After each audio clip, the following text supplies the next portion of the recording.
RMC, la grande gueule du jour. Et nous accueillons Éric Tegner, président de Racine d'Avenir. C'est vous qui symbolisez un peu la jeunesse chez les Républicains. Bonjour Monsieur Tegner. Bonjour, merci de votre invitation. Qu'est-ce qu'il vous a pris d'organiser ce dîner avec Marion Maréchal et une quinzaine d'élus LR alors? Vous savez, j'aimerais d'abord qu'on prenne un peu de hauteur. Il se passe quelque chose de délirant depuis 24 heures. Depuis 24 heures, on voit tous les titres sur un simple dîner entre Marion Maréchal, qui est retraitée de la vie politique. Fallait pas aller dîner avec elle alors si elle est retraitée. Non mais toutes les chaînes d'infos en parlent. Il y a même eu des caméras qui sont allées filmer ce fameux restaurant comme si c'était devenu le lieu interdit. Mais je suis désolé, les élus, qu'ils soient de gauche ou de droite, dînent avec qui ils veulent. Dites-le à vos patrons. Dites-le à vos patrons, dites-le à Leonetti. Dites-le à Leonetti, dites-le à Gérard Larcher. Vous avez vu ce qu'il a dit, Gérard Larcher? Gérard Larcher, il a dit les LR ayant dîné avec Maréchal se sont mis en dehors des valeurs du parti. C'est le président du Sénat qui le dit, c'est votre famille politique. C'est eux qui doivent peut-être prendre de la hauteur. Dites-le à Larcher, tenez, vous avez le micro, répondez à monsieur Larcher. Mais justement, on en reviendra. On reviendra sur cette tentative aujourd'hui d'OPA du centre sur la droite. Un Gérard Larcher qui a envie de transformer les Républicains en satellite de la République en marche. Mais moi, j'ai simplement envie de leur dire qu'on en a assez. L'électorat de droite, mais également, tout simplement, l'électeur ou le citoyen normal, le citoyen simple. On en a assez de ce diktat moral de la gauche, de ces modérés, des progressistes qui passent depuis des années leur temps à donner des certificats de responsabilité, de respectabilité, comme si il faudrait dîner avec telle personne, mais pas avec telle personne. Mais Gérard Larcher, est-ce qu'il veut créer demain une police de contrôle des dîners? On va finalement arriver là-dessus. Vous savez, est-ce que demain, à l'Assemblée nationale, il va falloir vérifier que lorsqu'il y a des pauses, dans les séances, il faut absolument que les députés ne parlent pas avec des députés qui sont d'autres partis politiques. Si vous parlez des députés, écoutez, 2 députés à l'Assemblée nationale, parce que je vous citais monsieur Larcher. Tiens, vous allez prendre Larcher, c'était la première couche, là vous allez en prendre 2 autres couches, monsieur Tegner, avec les députés LR à l'Assemblée nationale. Beaucoup plus facile d'aller se jeter dans les bras de quelqu'un qui arrive et qui prétend incarner quelque chose de nouveau que de soi-même vouloir reconstruire la maison des Républicains. Je sais que la tâche est plus difficile de reconstruire à l'intérieur, mais je pense que c'est moins lâche que de commencer à flirter avec des personnes qui, à mon avis, sont pas si fréquentables que ça. Chacun est libre de dîner avec qui il a envie de dîner. La ligne rouge au sein du Parti des Républicains est extrêmement claire, c'est qu'il n'y aura jamais d'alliance entre les Républicains et le Rassemblement national et l'extrême droite. C'est la lâcheté, hein, c'est ce que vous dit Pradier. Bon, alors, pourquoi ce dîner? Pourquoi aller dîner avec Marion Maréchal? Quel est le fond de l'histoire? Je vais vous répondre, mais j'aimerais d'abord répondre à Aurélien Pradier. Qui a parlé de quitter les Républicains? Personne. Aurélien Pradier, c'est un député respectable qui travaille énormément sur sa circonscription et moi j'ai beaucoup de respect vis-à-vis de lui. Et il a créé récemment un comité de renouvellement, c'est une bonne initiative au sein du parti. Et dans ce comité de renouvellement, il y a une jeune femme, une députée qui s'appelle Marine Brenier. Elle a été soutenue par la République En Marche lors des législatives. Elle a quitté les Républicains pour aller chez Agir les Constructifs.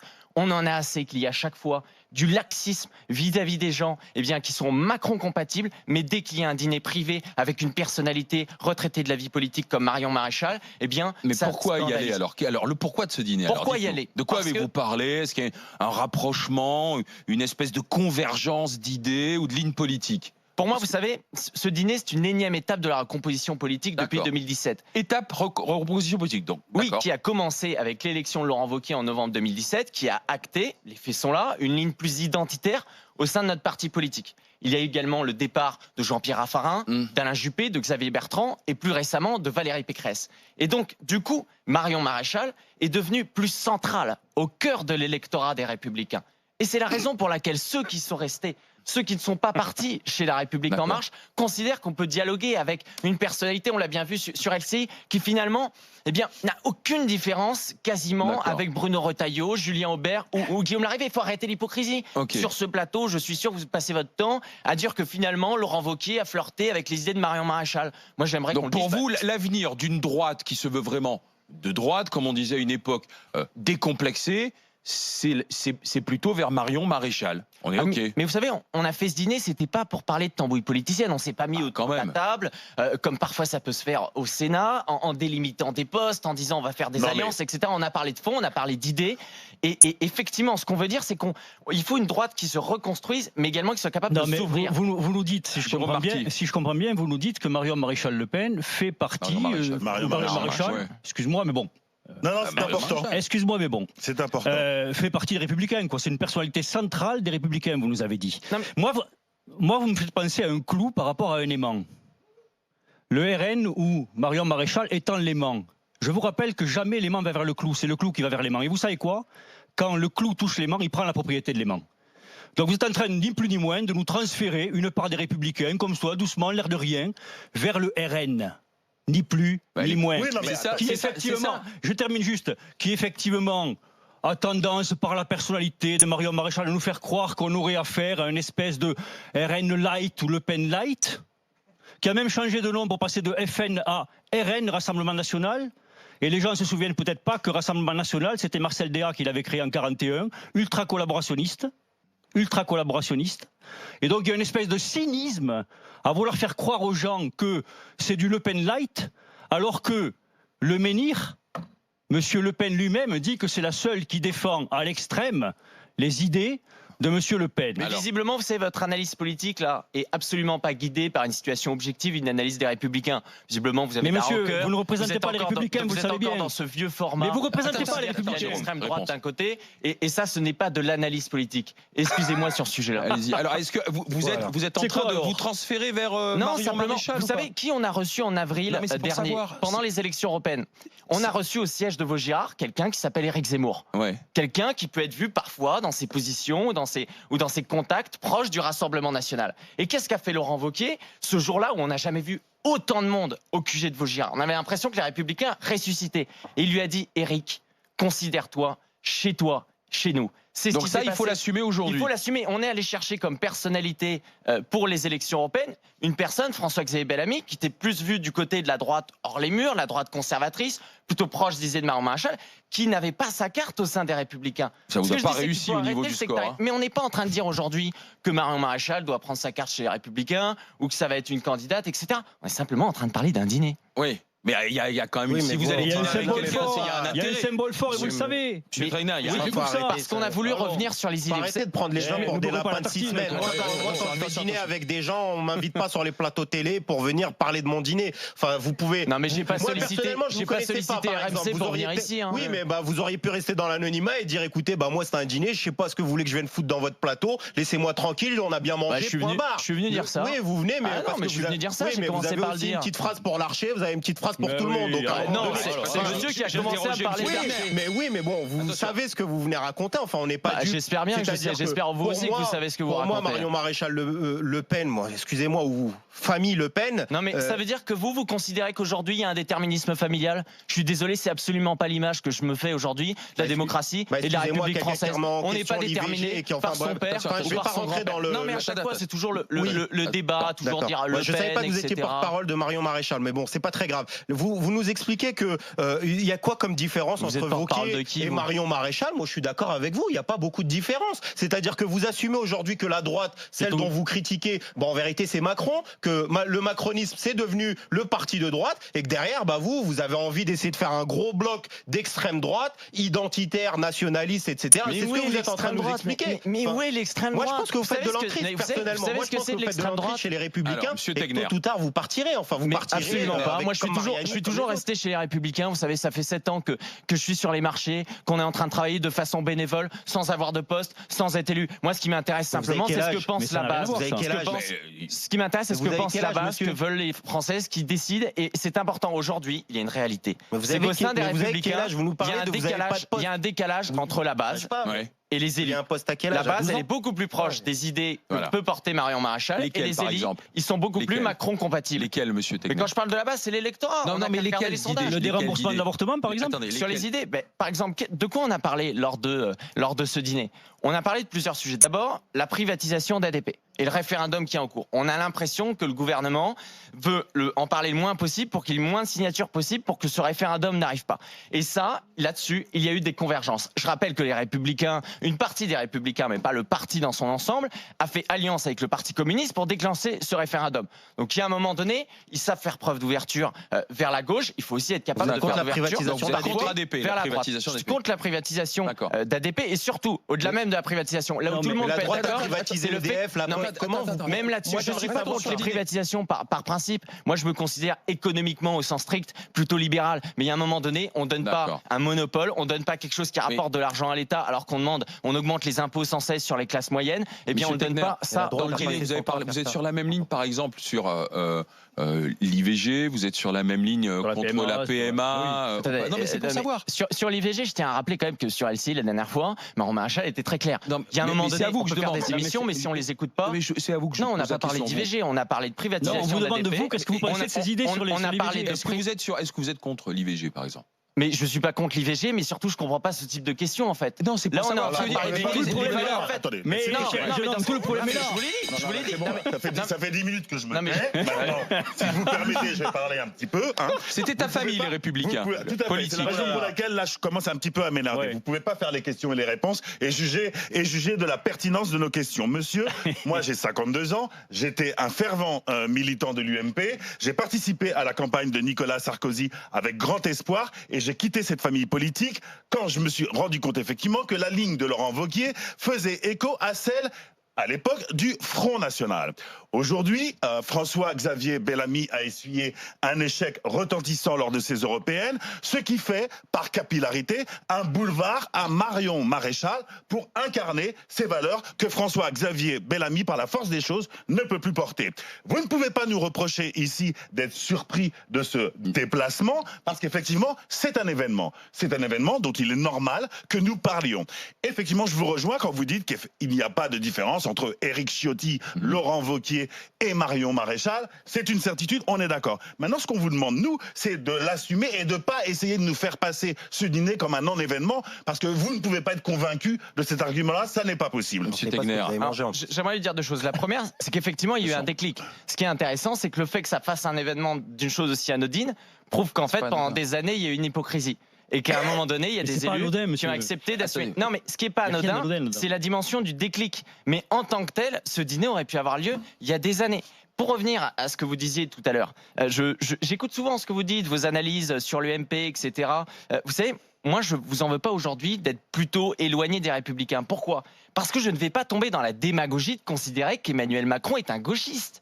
Emmanuel Macron, il a explosé la vie politique, il n'y a plus le clivage gauche-droite comme avant, il a décalé son électorat d'autant plus pendant les européennes, où il a décalé son électorat de façon inédite dans la 5e, sur le centre droit. Il a pris 25% des électeurs de Fillon. Alors moi, qu'est-ce que je dis à Gérard Larcher ou à Valérie Pécresse?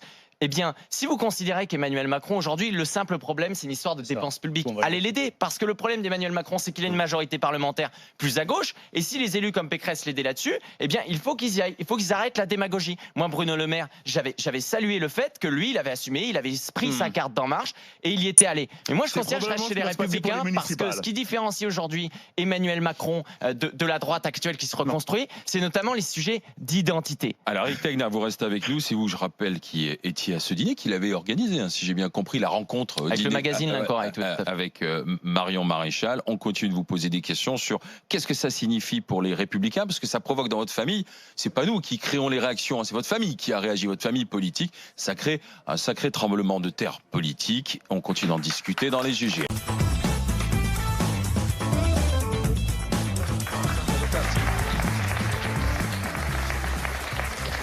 On l'a fait grande gueule du jour parce qu'il provoque la réaction au sein même de sa famille politique. C'est Eric Tegner, défenseur de l'Union des droites, président de Racine d'Avenir. C'est vous qui avez organisé le dîner avec Marion Maréchal.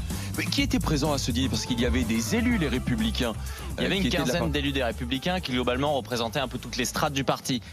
Et il y a eu 3 élus qui ont choisi d'eux-mêmes de dire qu'ils étaient présents. D'ailleurs, ce qui est significatif, c'est qu'ils ne se sont pas cachés. Je pense que c'est là aussi où il y a un déclic et une différence. Il y avait notamment le conseiller régional, membre du bureau politique et colistier de François-Xavier Bellamy, Sébastien Pilard, qui lui n'a jamais été sur une logique d'alliance, il l'a rappelé hier, et qui n'a pas parlé d'alliance durant ce dîner. Il y a eu également Sébastien Meurant, sénateur, président de la fédération du Val d'Oise, membre du Conseil national d'investiture, et surtout un député plutôt proche de Laurent Wauquiez, conseiller régional sur sa région, Xavier Breton, et qui est également député. C'est un député, vous savez, qui n'a jamais cherché à faire des polémiques, qui n'a jamais cherché à aller vers telle ou telle personne. Ça fait 40 ans qu'il est mobilisé dans le parti, mais simplement il a dit, il y a un moment donné, il faut réfléchir sur nous-mêmes. Et il faut être capable de repenser. Vous savez, la droite s'est toujours construite sur une logique d'un parti d'alternance. On a compris aux élections européennes qu'on ne pouvait plus aller au deuxième tour et qu'il faut se remettre en cause et considérer, et il faut surtout choisir et surtout choisir son adversaire. Vous savez, il faudrait relire parfois Lao Tzu et l'art de la guerre. Il y a un moment donné, il faut un adversaire. Et moi, je considère que l'adversaire, le véritable adversaire, c'est Emmanuel Macron. Pas simplement parce qu'il faut le battre pour des histoires d'élections, mais parce qu'il fait de la casse sociale, parce qu'il laisse la suppression des 1000 emplois à Belfort, parce qu'il est en train de brader ADP. Pour toutes ces questions-là, c'est pour ça qu'il faut s'opposer à lui, pas simplement pour gagner. Tour de table des questions. David Dickens, Jérôme Marty, Anas Kazib. David. Est-ce qu'il n'y a pas un lien de causalité entre les résultats médiocres des Républicains aux dernières élections et ce rapprochement avec Marine Le Pen envisagé pour l'avenir? Tout à fait. Pourquoi ? Parce qu'en fait, c'est pas la ligne de François-Xavier Bellamy qui a perdu. C'est l'incohérence et l'insincérité qui planent sur les Républicains. On a voulu marier la carpe et le lapin. On a mis François-Xavier Bellamy à côté du juppéiste Arnaud Danjean. On a eu aussi pendant des années un discours à Paris qui n'était pas le même que le discours à Bruxelles. On l'a bien vu sur Viktor Orban avec Laurent Wauquiez qui le défendait et des eurodéputés LR qui ont choisi de le sanctionner au Parlement européen. Et les Français, du coup, l'électorat de droite, il a compris qu'il y avait une arnaque là-dedans. Et c'est ça qui a posé problème. Et pourquoi du coup il faut absolument être capable de prouver, en fait, de donner des gages. Et donner des gages, c'est quoi? C'est dire, écoutez, cette fois, au lieu de faire l'ouverture à gauche, on fait l'ouverture à droite. Au lieu à chaque fois de parler à des macronistes, eh bien on va parler à une personnalité comme Marion Maréchal. Et ça va parler à notre électorat qu'on a perdu, qui est parti au Rassemblement National. Une question de Jérôme et d'Anas, mais juste vous dites à Marion Maréchal, c'est là où on a du mal à comprendre, parce que Marion Maréchal, elle est retirée de la vie politique, elle a ouvert une école. Or, aujourd'hui, celui qui siphonne, le parti qui siphonne votre électorat aux voix, c'est Marine Le Pen. Donc, c'est vers elle que sont partis des gens comme Thierry Mariani, Jean-Paul Garot et d'autres. Je vais être très pragmatique, et ça, c'est un message pour mes amis des Républicains. Alors que la famille Le Pen a toujours dit que les Républicains, en gros, c'était des salauds, que de toute façon, ils allaient vous trahir, etc. Pourquoi on ne profiterait pas que, pour une fois, il y ait Marion Maréchal qui dise « Moi, je peux, si jamais on me le demande, aider à contribuer à mon petit niveau à reconstruire la droite républicaine. » Je trouve que c'est génial. Non, pourquoi on n'en profiterait pas? Génial, la droite républicaine reconstruite par Marion. Non, j'ai pas dit reconstruite, j'ai pas dit reconstruite, j'ai dit aider et pour une fois éviter qu'ils nous tapent dessus. Moi, je trouve que c'est une opportunité. C'est incroyable ce qu'on entend. Donc, ce qui s'est passé réellement, c'est que la droite et la gauche se sont effondrés parce que le personnel politique était nul. Et que le sondage Cevipof qui a eu lieu il y a 4 ans montrait que moins de 9% des Français avaient confiance en leur leader politique. Donc qui est-ce qui est resté? Un nouveau parti qui a été créé et une extrême qui n'avait jamais été au pouvoir. La réalité, elle est là. Et ensuite, vous, quand vous nous dites on va recréer la droite en faisant jouer un rôle d'arbitre et de chef d'orchestre à Marion Maréchal, mais enfin, vous pesez 6% ou 7%, elle pèse 20 ou 25, vous pensez que le petit va manger le gros, vous? Vous allez vous faire bouffer, mais elle est retirée du champ électoral, vous allez vous faire digérer, vous allez vous faire éliminer. Voilà ce qui va se passer. C'est le médecin qui parle, il connaît le. Voilà ce qui va se passer, c'est un problème de transit, cher ami. Jérôme, elle en est parfaitement. Mais bien sûr qu'elle le sait, elle est très contente du truc. Elle a faim.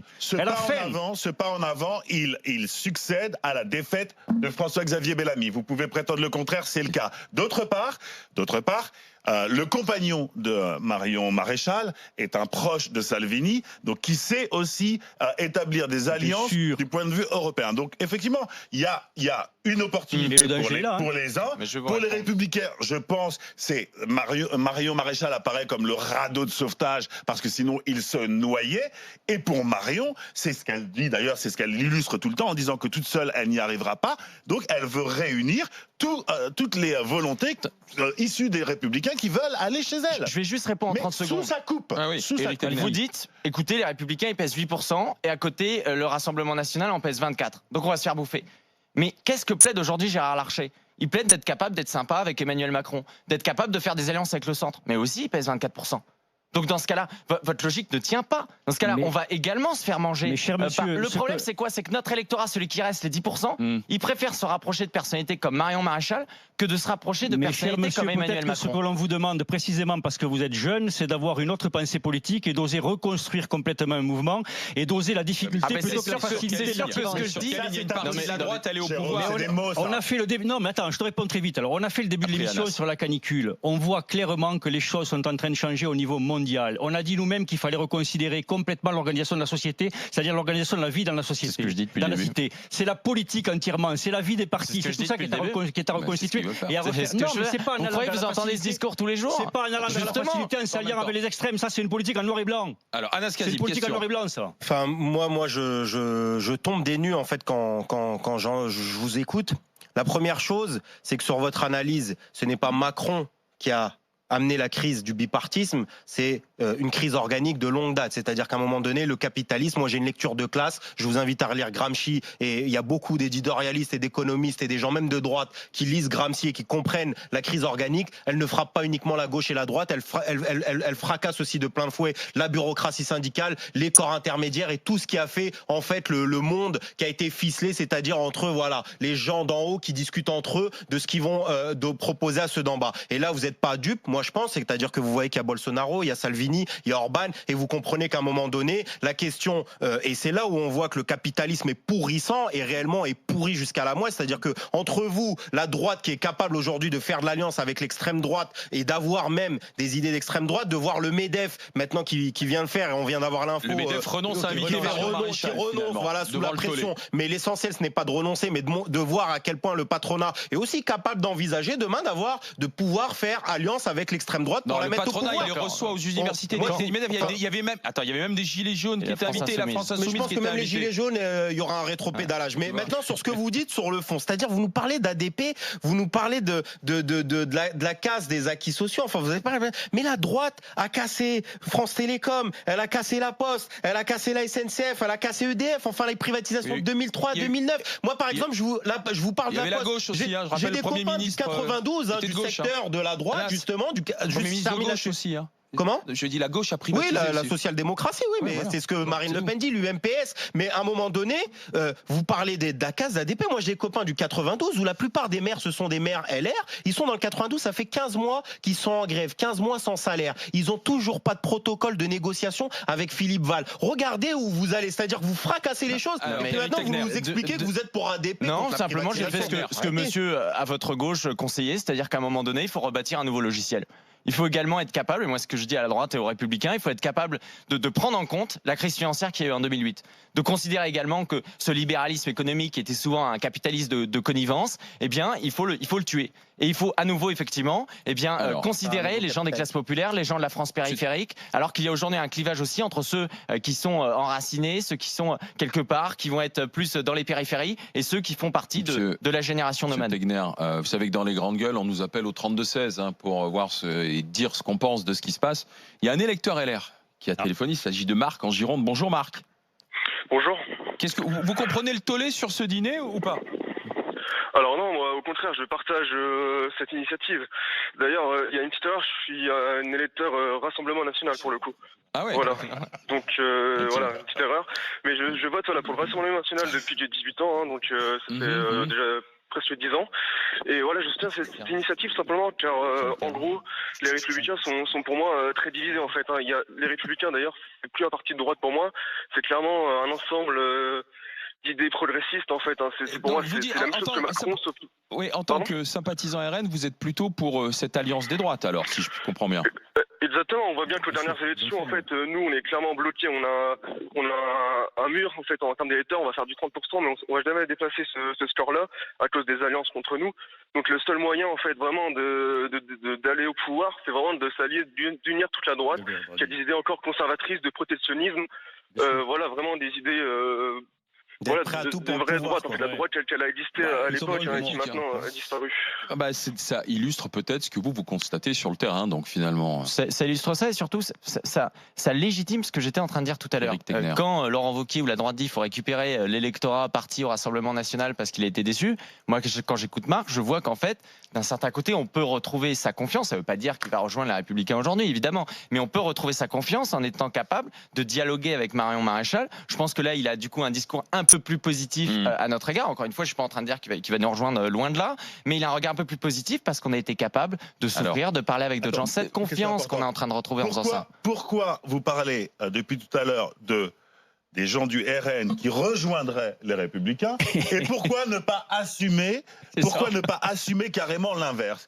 Compte tenu de vos résultats, pourquoi ce ne serait pas les Républicains qui rejoindraient, là en l'occurrence, Marion Maréchal ou même le Rassemblement National, quand on voit vos similitudes programmatiques? C'est là où on voit effectivement la différence qu'il y a entre Marion Maréchal et Marine Le Pen. Vous venez de l'UMP, donc vous savez que la droite classique, la droite traditionnelle est habituée à avoir différentes sensibilités, est habituée à vouloir avoir différentes incarnations. Ce qui permet du coup également de faire en sorte que lorsqu'il y a une incarnation qui tombe, il y a forcément un remplaçant. C'est le grand problème de Nicolas Sarkozy qui a tué tout le monde et aujourd'hui c'est pour ça qu'il n'y a plus de leader. Bref, le fait est que Marion Maréchal a compris, contrairement à Marine Le Pen, qu'on ne pouvait pas mettre tout le monde dans un grand mouvement. Qu'il faut absolument rebâtir une droite qui va être plus conservatrice, qui va pouvoir peut-être remonter à 15%, parce que je rappelle qu'il y a 50% de l'électorat filloniste qui s'est réfugié dans l'abstention pendant les élections européennes. Donc on peut tout à fait monter à 15, 16, 17% en étant capable d'être droit dans nos bottes. Et Marion Maréchal, elle a cette logique-là. Elle n'a pas une logique fusionniste, elle a une logique simplement j'aurais presque envie de dire, de pacte de non-agression entre les Républicains et l'Assemblée nationale. Mais c'est ce qu'a fait le Parti communiste pendant ces élections européennes, avec le Parti socialiste, avec les Verts. Toute dernière question. J'ai vu qu'il y avait la Convention nationale des Républicains le 6 juillet. Vous allez être exclu avec ceux qui ont fait ce dîner? Non, vous êtes prêt à l'assumer? Non, mais vous savez, il n'y aura pas d'exclusion. D'accord. Les statuts sont clairs. Tant qu'il n'y a pas d'alliance, on peut dialoguer. Ça a été répété. Comment dire? Bruno Retailleau l'a dit, la porte-parole du parti, Laurence Saillet, l'a dit. Et globalement, vous savez, je trouve qu'il n'y a pas tant eu de scandale que ça. Il y a eu très peu de députés qui sont montés au front. On en a vu sur aucun plateau qui allaient condamner. Il y a 5 ans, ça aurait été bien différent. Pourquoi? Parce qu'ils savent très bien que leurs militants en circonscription, dans la Lozère, dans le sud-est, etc. Ils sont sur cette ligne-là. Merci Eric Tegner d'avoir reparlé avec nous de ce dîner. Merci de votre des Républicains avec une partie, une quinzaine avec Marion Maréchal. Merci.